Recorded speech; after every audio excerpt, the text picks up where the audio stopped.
The state has indicated that it will go ahead with the prosecution of entertainment personality Kwesiche Dakwa. According to the state prosecutors, they will prosecute KKD even though the alleged victim has written to them declaring her disinterest in the case. Meanwhile, the case has been adjourned to January 29 after state prosecutors said they needed time to gather the summary of evidence. I spoke to Anil Sabote earlier, and here's a playback. Okay, so today, let's start. There are two cases. I just left the Supreme Court, but first let's go to the KKD case. And you recall that just last week the Human Rights Court granted him bail, which was approved on humanitarian grounds. So today the main case itself was at the magistrate court. So he came there this morning with his lawyers as usual. However, the state prosecutor, HPT, Mr. Tembela, told the court that they needed 1 week because according to him, they need to serve the summary of the bill of indictment and the summary of evidence to KKD's lawyers for them to also have a look at it, and then they can come and seek directions from the court as where to move the case to. So, they both agreed, and the judge also said, well, 1 week is good enough, and therefore, he pleaded with the KKD's lawyers that, look, you take it, and then, which they were not supposed to anyway, that next week they come on the 29th of January. So when they come back, then they would have, addressed themselves to the details of the summary of the bill of indictment and then the summary of evidence. And then from there, they can seek the court's directions. Afterwards, I had a conversation with the HCP, Moses Atembela, and one of the key things has to do with the letter that said to have been written by the lady at the center of the allegation that, she's no longer interested in cooperating with the police, and therefore she wants to sort of kind of take herself completely out of the matter. But the state prosecutor said, well, for them, they are going ahead, they have enough evidence to prosecute the case, and therefore they will go ahead.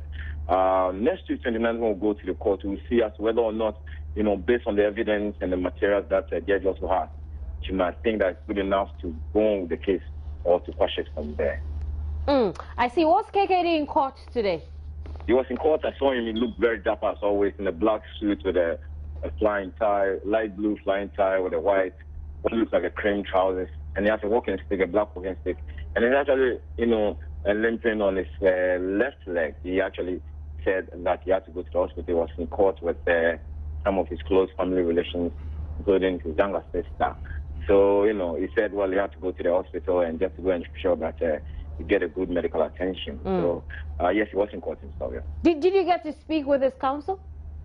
No, they wouldn't speak. Honestly speaking, they wouldn't say anything. According to them, everything that they have to say have been said in court already, and therefore for them, they're waiting till next week when they come, then they'll pick the case from there. Away from that, police in the Upper East region are on a manhunt for an unidentified person who reportedly opened fire on a group of people near Gingonde in Boko last night. One person was shot in both arms, legs and ribs during the shootout.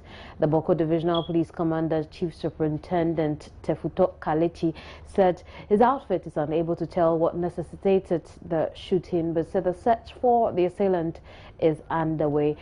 Chief Superintendent Kalechi has joined us over the telephone with the latest. Hello, Chief Superintendent. Thanks for joining us here. Thank you. What have been the developments since last night? Yeah, since yesterday, we have been doing our patrols and then looking out for our lead suspect who we are looking for. And the gentleman on admission is also responding to treatment. We've retrieved some weapons and then make some arrests, and we are screening them. And then if we find anything that is criminal with them, we'll put them before court. I see. Now, what information has the police gathered about this supposed shooter? Yeah, we learned that they were having a fight, but there is no much evidence to connect it, that it was because of the fight that the shooting went on. However, every information that is coming to us, we are gathering it up and putting it on the pieces and then investigate every information that comes together so that we can know what is the source of the shooting. I see. No, so what information have you gathered on this gunman that could help in the arrest or in the search?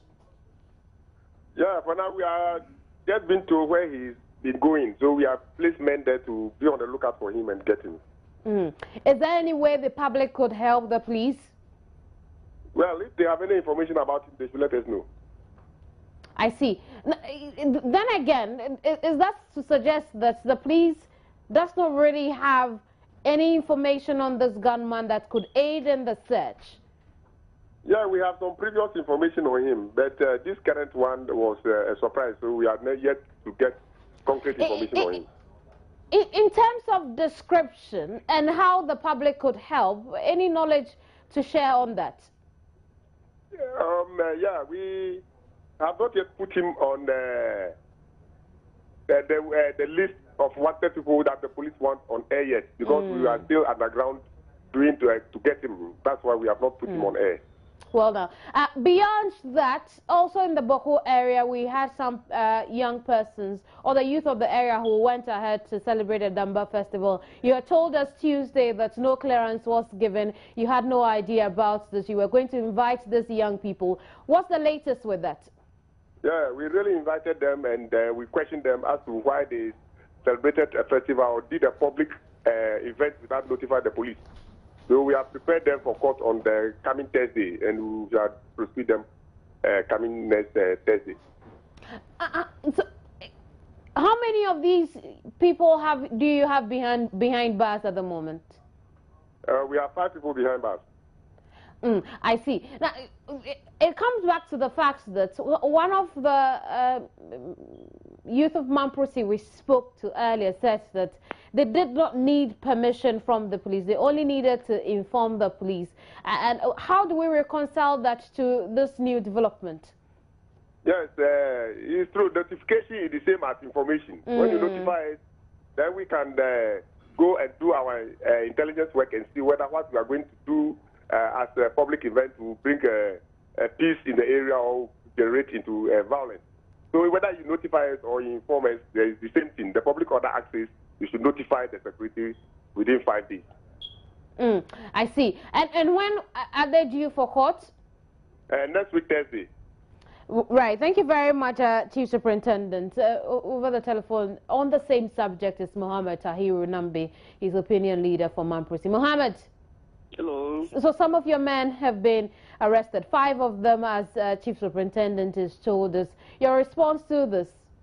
I think, honestly speaking, it will be unfair for them to be arraigned before the court. And honestly, we are not taking it lightly because of the fact that personally, I do not see where they have breached any criminal offense act. He says that you have violated the Public Order Act. That is not correct because we didn't do it at a public place. We did it in our house. Doesn't mean that if you have a wedding, you have to go and notify the police before you have the wedding done. You know, this will come again. This will allow us to have peace. These are the things that we do that actually is not bringing about peace in Boko because people are not being treated fairly. You treat these things differently. You treat other people so differently. It's not bringing about justice in the system. The fact is that the celebration was done. It was peacefully. It was being done peacefully. It was being done successfully. And where was this event done? It was done in the front of our grandfather's house. And it's not as if we did it outside. We didn't do it at the park or we didn't do it at the public place or whatever. We did it outside our house, just to commemorate the day. And it was being pacified. It was being, clamored by the Damba dance, and then everybody was happy and everybody dispersed.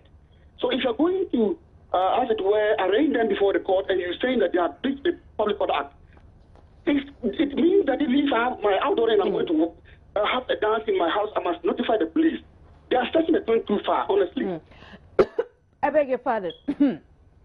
Should we expect you to take any action after this?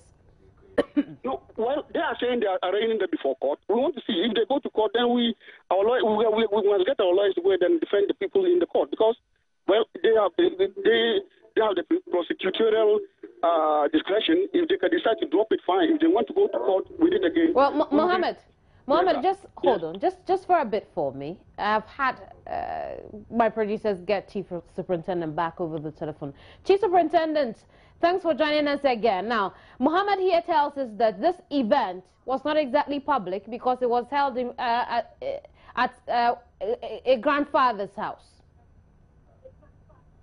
Does it still fall under a public event? Yeah, I listened to Mohammed, and what is happening is that he was not in Boku. The issue is that we heard that they were going to organize a public event. So we invited them as the Security Council and asked them whether they were going to do any public event. And the gentleman says yes. So when he said yes, I asked him, have you notified the police? Then he said, no, they thought it was something very small that they were going to do, so there was no need to notify the police. Then we asked whether they would be drumming and dancing, and he said yes. People were going to move from their homes to the palace, which is a public place. So we advised that they can do their sacrifice without drumming. Then they went and did their thing with drumming and everything, which was on your screen, and everybody saw it. There was an interview granted, telling the whole world that the police have granted them permit without we knowing what was happening. If we have not notified the police, how do we grant you permit? So that's one that's come to a contention that they have done an act publicly, a public event has been organized, and they must be held responsible for that. And so the bone of contention here is the fact that there was drumming and dancing when indeed they had told you there wasn't going to be any drumming and dancing. Exactly, that was the promise they gave us. Okay. Now, Mohammed's point is the fact that this seems to be going a little too far. Could the police have dealt with this a different way? Considering, essentially, the police knew about this, except for the dancing and drumming. No, we are not going a bit far, because the gentleman was invited, and then we questioned him as to whether he was privy to the information given to the media, and he said yes. So when we asked whether that he was privy, and he said yes, then I asked him whether he knew that would create another problem in Boku, and he said yes. Did you deploy some men to this event? Yes, when we heard they were drumming and dancing, we went there and asked them to stop. So it was only when there was drumming and dancing that you deployed men to the venue. Very well. Now, then let's come back to my question. Could the police have dealt with this in a different manner besides the court? No, we couldn't do it differently, because if you have done an act and you have infringed on the law must take its course. Very well. Very well. Thank you very much, Chief Superintendent Kalechi. Mohammed? Please, I wanted him to be open, because, you see, this kind of things, we're all Ghanaians. And the fact remains that it is not outlawed if you are having a drama and dancing in your house. Having a drama and dancing in your house, it's not a public event. So if he says that he's going to send them to court, we are ready to go to court and meet them squarely. Very well. One thing is that, Kemeni, the Boku, I wanted him to be online. I would let him understand that someone used to come, and it has security implications. I think he's still over the telephone, so he can hear you. Yeah, I'm saying that someone used to come. It has security implications, but they deploy people to come and make sure it's done peacefully. But Damba, or whatever they did, we said that we didn't need any security. Let us do what we want to do as people of Boku and Ghana. As Mampusis, we are entitled to do our celebration. Nobody can tell us not to do it. No, if we did it within the confines of law, you didn't have any right to tell us that we should have sought permission from you before we did it or not. But one thing is that the Public Order Act is there to gather all of us. If he says that he's going to arraign them before court, we will meet our lawyers there. Right, go ahead, Mohammed, briefly. In any case, I want him to understand that we are the security system is a partnership between us and them. And if you want to give us a flock and give some people anything, then it lies in your bosom. You think in your mind what you are doing is good time. And they shouldn't let politicians sway them. It's politicians that are doing all these things. Right, Mohammed, let's see how it pans out in court. All the best. I am sorry I'm going this way, but it's the politicians that are mishandling all these things and making us have problems. Let's hold the court supreme on this one. I'm grateful for your time, Mohammed. Mohammed is an opinion leader in Mamprusi. The Center for Local Governance Advocacy is calling on government to declare March 3, 2015 a public holiday to build up interest and participation in local level elections taking place that day. Executive Director of the group, Dr. Vladimir Nchidanso, says over the years, district level elections have not been attractive because of its non-partisan nature, but declaring election day a holiday will help whip up interest and deepen democracy at the grassroots level. The statement follows a similar call by the National Commission for Civic Education and the Ministry of Local Government and Rural Development on the need to whip up public enthusiasm and increase participation in the upcoming local level elections. Now, how this can do that, let's find out from Dr. Vladimir Nchidanso, Executive Director for the Center for Local Governance Advocacy. Doc, you're welcome to the program. Thank you very much. How will March 3 being a holiday whip up enthusiasm in the district level elections? We believe Ghanaians love holidays, and it will be a tool, it will be something that will whip up enthusiasm because they will now have a chance to go directly to go and vote instead of having a choice between going to work before going to vote or going to farm before going to vote, etc. And so when it's declared a holiday, it will be part of trying to let the people know of the importance of local elections.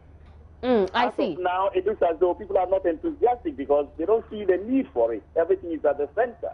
And that's why we are. But is the holiday the magic wand needed to build up that interest, especially when Ghanaians have different ideas when it comes to holidays like spending it at the beach or some sort of recreation?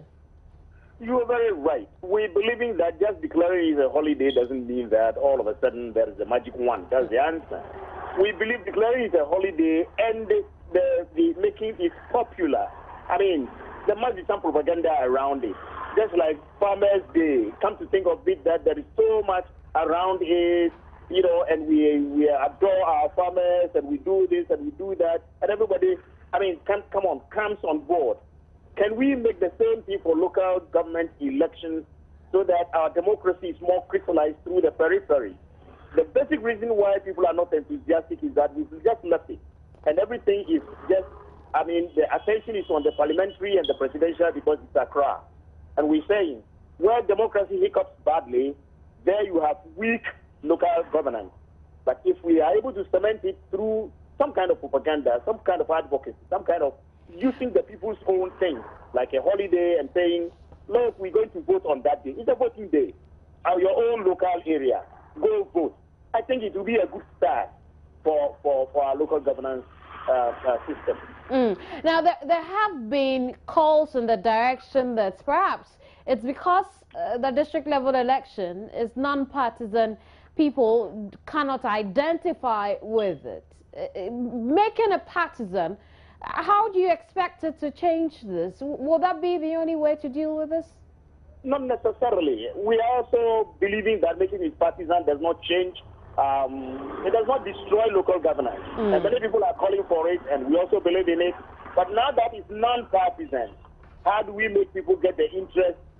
Because if you don't let the people get the interest, at the partisan level, we're going to see bickerings only, and not necessarily the essence of local governance. You know, the essence of local governance has not that kind of zero-sum game enshrined in it. But at the national level, it's a zero-sum game. It's a do-and-die affair.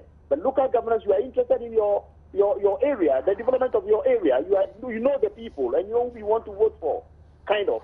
And I say, let's have a good beginning. Let's have people accepting it as part of our governance system. And then, you know, things don't stay static. As we move along, there may be the need to change things one here or the other. But for a start, why don't we declare it a holiday, get the people to be enthusiastic, mobilize them for the elections? We have never gone beyond 30%. That is so bad. I mean, I can't believe that we have a local governance system where only 30% or less vote for their own local representation. Doc, I'm grateful for your time. Dr. Vladimir Nchidanso is Executive Director for the Center for Local Governance Advocacy. Turn attention to something else. The latest report from the Media Foundation for West Africa monitoring of ethical violations in the Ghanaian media shows that incidents of ethical violation have reduced by 75% after 6 months of monitoring. Dora Boama speaks for the Media Foundation, and she's joined me over the telephone. Dora. Hello. You're welcome to the program. Thank you. This is obviously good news, but how did we achieve this? Thank you. And like you said, I think it's good news for the media in Ghana. By way of how we achieved it, I would say it's a collective effort. And mainly, I would attribute this to the media stations that we monitored, or media outlets that we monitored. Since the monitoring started, whenever we have had to issue a report, we also try and make some recommendations. And we believe that even if the Media Foundation for Africa has made those recommendations, and NMC and the media associations are their voices, and the media outlets themselves are not ready to make amends, we wouldn't have this kind of movement. So, to a large extent, we want to commend them for the work that they have done. But do you think it has anything to do with the period where it's less political, it's less tense, and hence it was pretty easy for practitioners to stay in line? Well, it could be a factor, but then the truth is that we haven't conducted any form of scientific inquiry to find out how this happened. In as much as I agree that it was quite not too much of the peak season in political activities. When the monitoring started in May, it was same. When it continued June, July, in fact, July recorded the highest. It was almost same.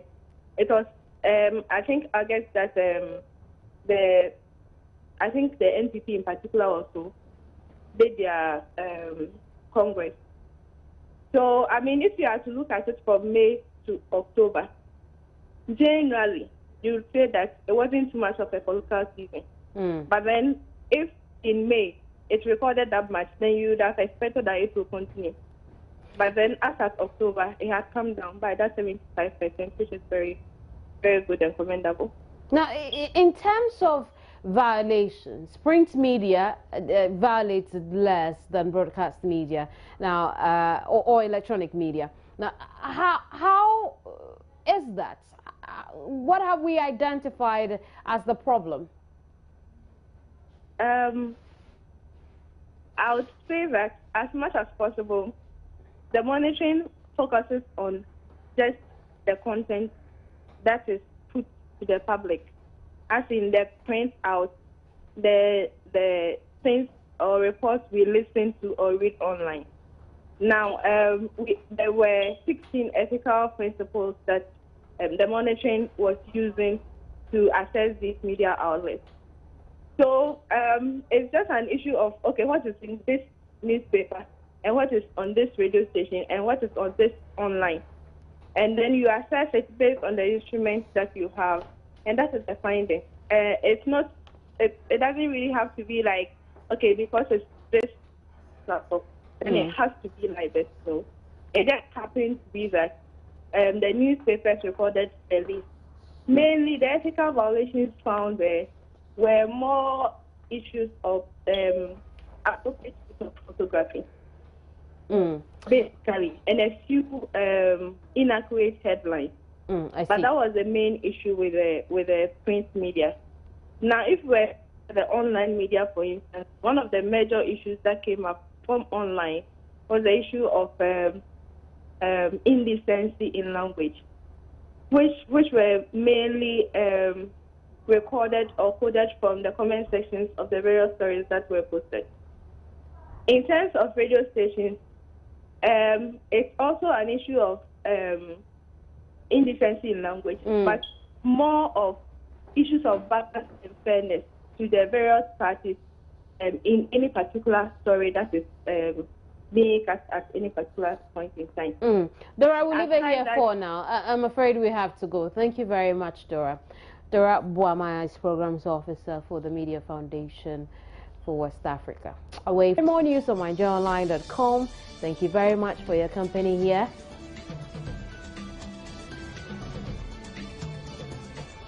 My name is Kimini Nyamani Amano. Bye-bye.